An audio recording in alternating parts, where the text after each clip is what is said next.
Hey, what's up guys? Footy Manager TV here, and today I'm starting a new manager career. Just finished off my Newcastle first season, so I thought I'd start another one and do this season. Really, I think this is a really hard challenge, going with Borussia Dortmund. Obviously, it's not a hard challenge because their team is good, but they're only 4.5 stars, and they're expected to win the league, so it's going to be tough, especially with Bayern Munich in the league. It's going to be hard to beat them, and you really get more wins with them, only being 4.5 stars, but I'm looking to build them into a 5-star team, also playing on Legendary. And another thing I like about the Bundesliga, compared to the other top European leagues, there's really probably about 6, 7, 8 teams that could really win or not win the league, but challenge for a top 4 position. With Premier League, really only 3 or 4 teams could.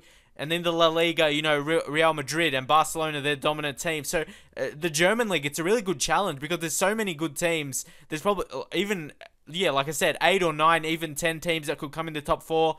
So it's really competitive, and that's what I like, a lot of close games. And this should be a unique series on YouTube. I don't think too much people are playing on Legendary, and also I play with semi-shooting, so that's even harder to get goals. So it's going to be really tough. I was going to originally do one with AC Milan, but embarrassingly enough, I got not relegated, sorry. I got fired, and that was my fears that was happening. So I really had to practice hard on Legendary, and I'm still going to get some bad results, but that's a realistic thing. And I'm sure people don't want me to see, like with Newcastle, I was winning pretty easy, so I upped to really the hardest possible level in the game, and I'm going to go with that, and hopefully I won't get too bad and get fired again, but you just got to see what happens.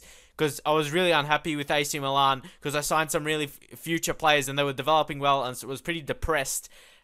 Not depressed, just really sad that I couldn't continue with it. But anyway, that's the game. And I sort of signed similar players with Borussia, but you'll see really in the coming episodes which players I sign, how they improve. A couple players we're going to sell, but I'm looking to improve the squad and into a 5-star team. Not straight away in the first season, but coming seasons. Through youth players, scouted players, and real players as well.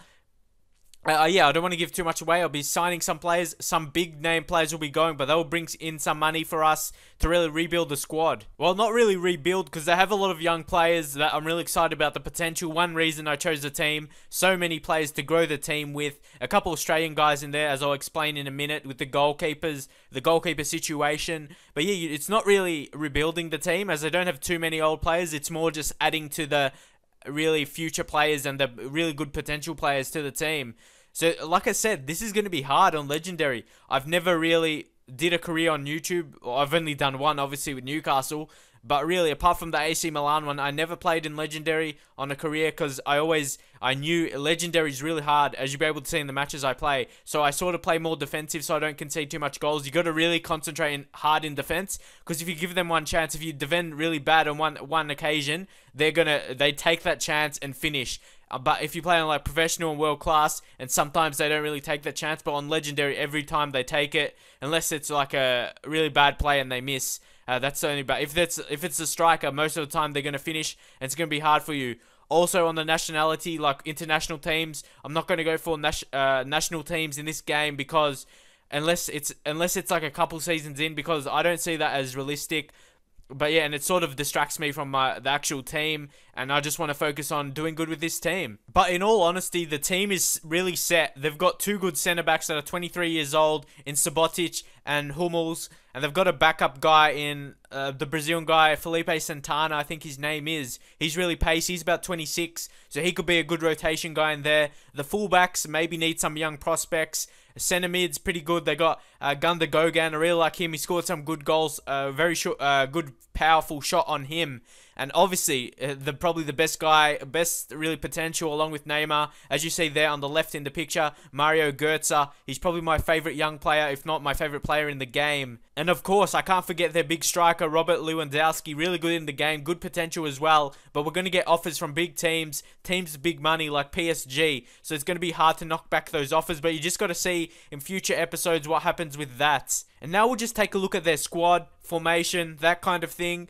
Their default formation, I really like it, 4-2-3-1, but they have 2 defensive mids, but as you can see, one of the defensive mids are a bit more attacking. I know it's just slightly, but it does make a difference in the game. He sort of plays as more of a centre mid, but in defence he gets back as, then you have 2 defensive mids. And really, Gunda Gogan is really good at that role because he's pretty good defensively, and he's good attacking as well. He scored some good goals that I can't wait to show you, basically outside of the box. That's what he's good at, some good shots. But anyway, as you can see, the defense is really solid. You got Schmelzer on the left back, and also Piszczek on the right side. But I will get offers for him, really big offers, so it's going to be hard to reject. Plus, I've got a guy who can play right back and left back I'll be bringing in. So it will be interesting to see what happens with that. Also, we got a few guys in here that really they bought this season, so I couldn't sell them. So I really got to wait to January to let go of them. Guys like Sheba, I don't think he's good enough for the team. I always really wanted to do a career in the Bundesliga, but the pronunciations of some names are really hard. So sorry if I don't get every name exactly right. I know people take that a bit more seriously, getting the names right, than I thought they would, because it's just a name, but even commentators don't get them right. But anyway, moving on. For a scout, look at that. We find a 5-star scout. They're really rare in the game, and even though he costs a lot of money, you have to get them in because he really brings to the squad so many good players for you, and you're going to see that in the next year or so, he's going to bring some really good talent to our team.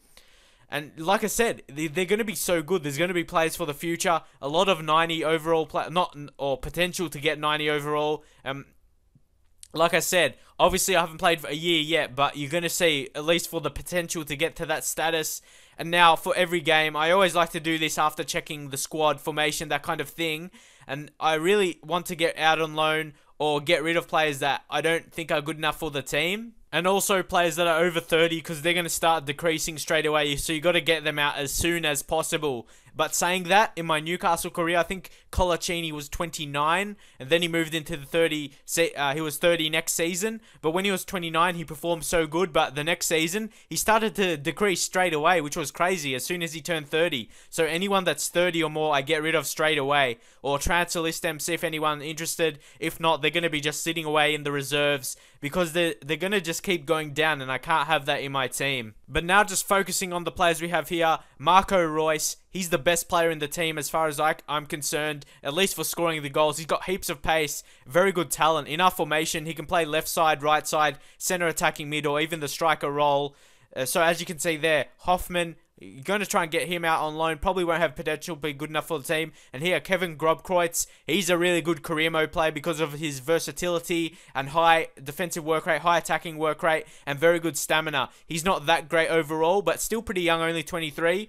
And like I said, stamina is so important in career mode, so he's a really good career mode player. And like I mentioned on their formation, it really suits me well, so I'm not going to touch that. So I'm going to build a team around those formations. Here, Mustafa Amini, he's Australian. He got a bit of a red afro going on there, but he's a really good long shot taker. He's got the trait for that. So really, as you can see, he'll be able to play that center defensive mid position, maybe as the more attacking one, or even as the attacking mid. I really want to see how it develops, as he's got that long shot taker trait, and he could be really lethal from long shots. Might look to give him some appearances.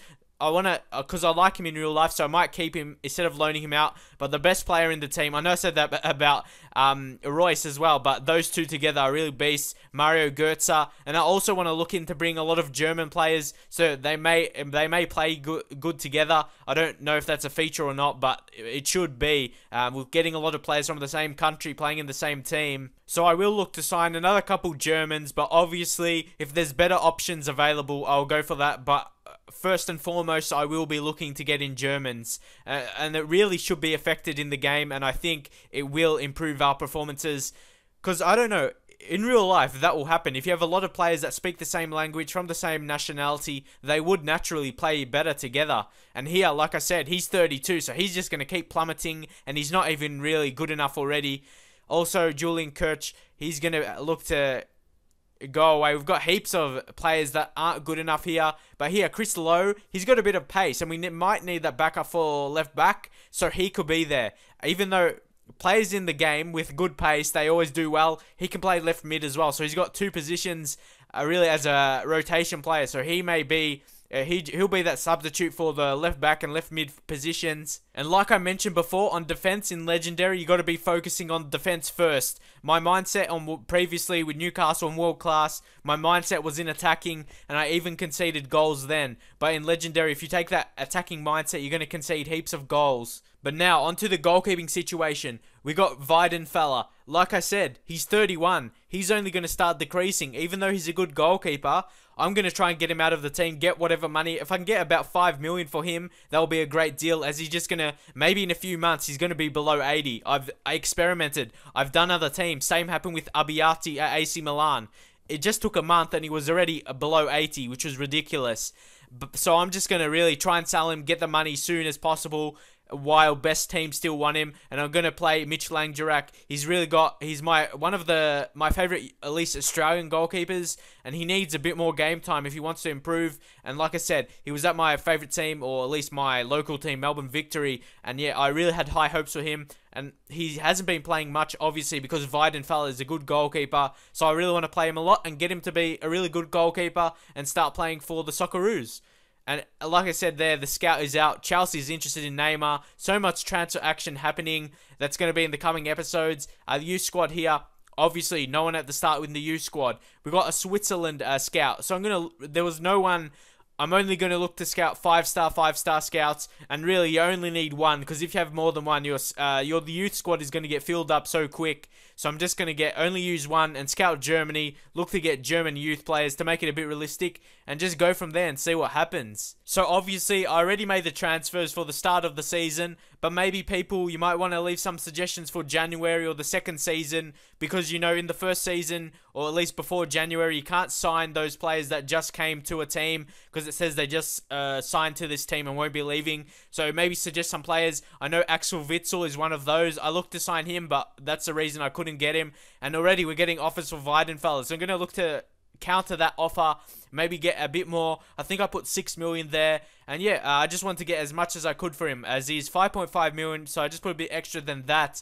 Anyway, thanks for watching. I'm really excited for this career, playing on Legendary, not much out there. So yeah, anyway, leave a like, subscribe if you haven't yet, and I'll see you guys soon.